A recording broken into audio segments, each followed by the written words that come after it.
quatrième et dernière destination de ce voyage nous menait vers le Grand Canyon.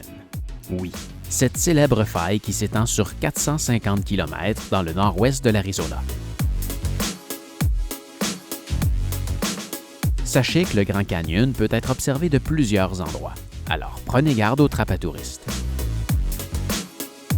Si en vous promenant sur la route, vous voyez des indications pour se rendre au fameux Skywalk, soyez avisés. C'est un piège à touristes et je suis tombé dedans.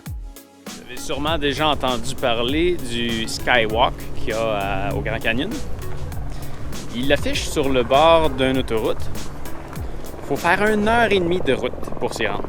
En fait, le premier coup, il annonce une demi-heure de route. Après la demi-heure de route, il annonce un 45 minutes supplémentaire. Ça vous donne une idée.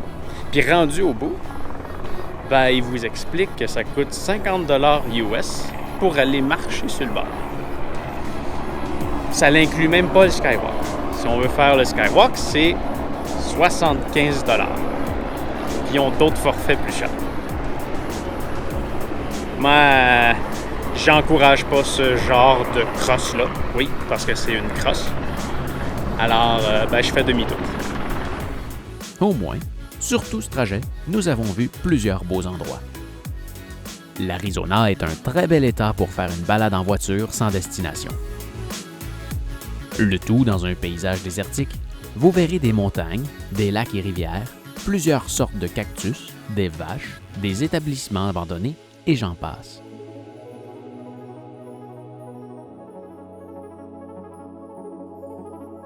Tout cela est bien beau, mais nous étions venus dans ce coin du monde pour voir le Grand Canyon. Le meilleur endroit que nous avons trouvé pour l'observer est le suivant. On s'est trouvé un autre endroit pour explorer le Grand Canyon. Ça s'appelle le Parc national du Grand Canyon. Et on a une vue incroyable. Certes, on peut observer le chef-d'œuvre naturel gratuitement depuis le bord de la route à plusieurs endroits. Mais le parc national offre un très beau sentier qui longe la falaise sur plusieurs kilomètres à un prix très abordable. Ici, au lieu de charger 77 $ par personne, il charge 30 $ par véhicule. Et à ce tarif, le billet est bon pour une semaine.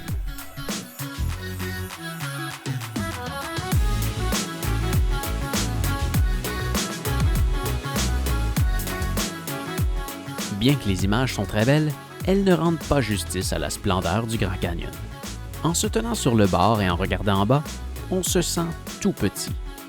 De la même façon que lorsque l'on se tient au pied d'une chaîne de montagne, mais dans ce cas-ci, la montagne a été creusée dans le sol.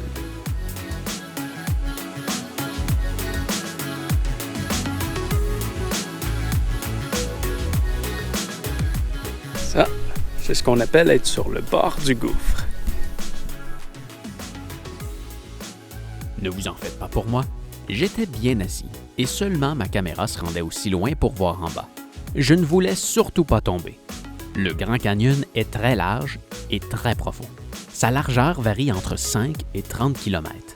Imaginez, dans les régions les plus étroites, on pourrait y faire entrer San Marino, un des plus petits pays au monde.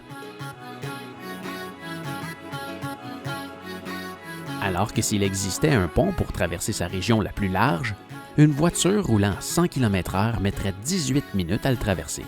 Sa région la plus creuse fait 1857 mètres de profond. Cela veut dire qu'en partant du fond, il faudrait très exactement empiler le plus grand édifice du monde, le Burj Khalifa, le One World Trade Center, la Tour Eiffel ainsi que sa réplique de Vegas pour atteindre le niveau du sol. Si quelqu'un décidait de se jeter en bas, la chute s'étendrait sur une période de 19 secondes et demie et se terminerait à une vitesse de 687 km/h.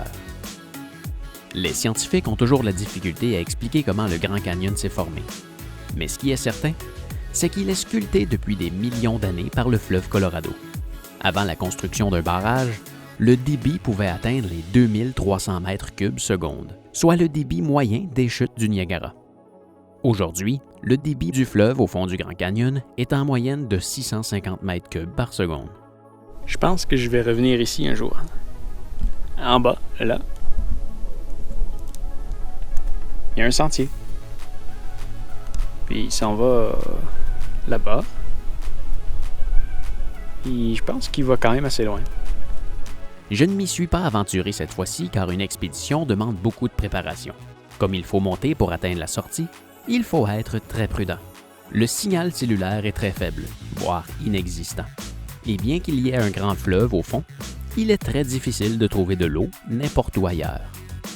La température de jour est très chaude et elle peut descendre très facilement sous les 10 degrés la nuit.